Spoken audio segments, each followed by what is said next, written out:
What's cooking, Ladle Gang? Relatively recently, I played this gorgeous little game called Chicory. It rocked my socks so hard that I appreciated the new socks I got for Christmas. I even listed my top 3 games of 2021.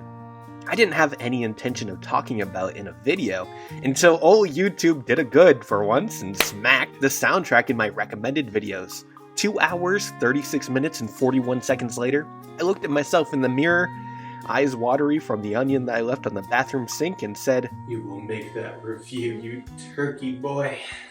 Chicory is a darling indie game where you play as a dog who wields a brush, and you color the world. The world has just lost all of its color, and you, the new wielder of this magical paintbrush, must restore color. But there's an evil darkness growing around the world that's seemingly linked to the previous paintbrush wielders, which you must stop. It's more dense than your average restore the color plot. I promise it isn't all Paper Mario Color Splash. We'll talk about the story later because the game's gameplay is just scrumptious and it is just... let's get into it. I'm so excited. Chicory plays from a top-down perspective where you move from screen to screen. You visit towns and talk to wonderful characters. There are adventures and dungeons where you learn new abilities that help progress the plot. And most every square in the game has a puzzle that leads to some sort of goodie. Chicory is 1000% a Zelda-like. I don't really have a clear definition of what a Zelda-like is yet, but if I did, Chicory would pass with flying colors. There were at least 32 times that I felt direct inspiration from Link's Awakening specifically. This game is essentially Link's Awakening's creative cousin, who may be better than it, and that's a glowing compliment. As I traveled through this world made up of locations based on food, I grew very hungry, but I was also very charmed by the gameplay. I mentioned how the plot is all about restoring color to the world, and I meant that very literally. You, the hero puppy, actually use the brush to restore color. You have the brush and the world is your canvas. I played the PC version, which I've heard is the most comfortable because of the ease of use with your mouse to paint. And you just paint the world. It's rad. Each map tile you come across is blank and void of color. While you don't have to color in every single square, it feels wrong not doing it. It's like eating cold fast food. What kind of deranged lunatic would do that? In the first half of the game, I was very exact and wanted to make everything look gorgeous. But by the second half, I was pretty tired of coloring everything, and I just dropped the paint bucket tool over all the blank areas and just moved on. It's a neat concept, but it kind of overstays its welcome to someone who isn't a traditional artist themselves. For people who adore drawing or painting, I'm sure it's a non-stop rush of serotonin. But that's just the painting portion. Using the brush to solve puzzles never got boring because the puzzles are expertly designed. Most every puzzle was approachable and never too challenging, and they were unique. I've never seen some of these puzzles in any other game ever. It's so cool. But there were some puzzles where I felt I was just going through the motions, but those monotonous puzzles were minimal. I promise there's only like 2 or 3 in the entire game, and there's like 100 puzzles.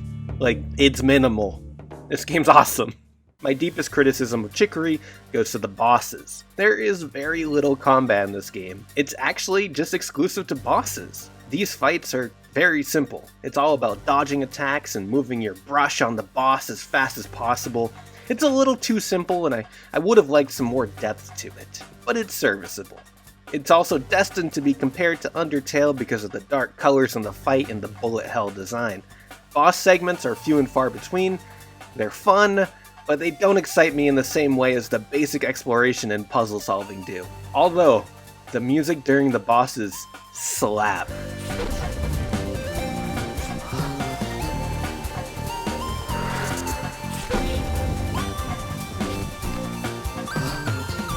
Scratch that. The entire soundtrack, composed by Lena Raine, is phenomenal. It promotes an adventurous and colorful feeling while also reaching into the dark and heroic sounds when in combat.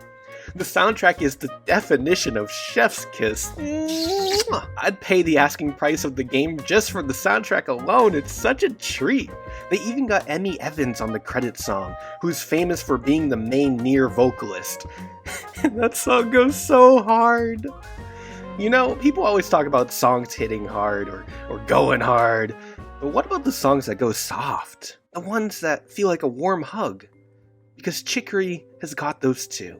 The lighter tracks that warm your heart accompany the story that dives deep into artistic burnout and imposter syndrome. It can be heavy, and I would be doing the game a disservice by spoiling any more of it.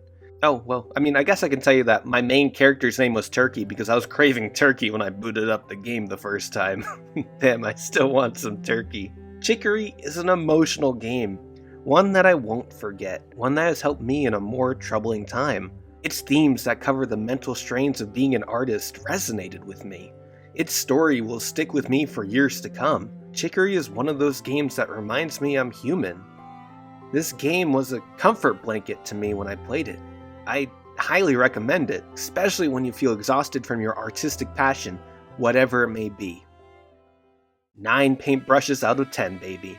If you're dying for a unique take on the lovely 2D Zelda formula, look no further. Chicory has arrived on its colorful steed to sweep you off your feet.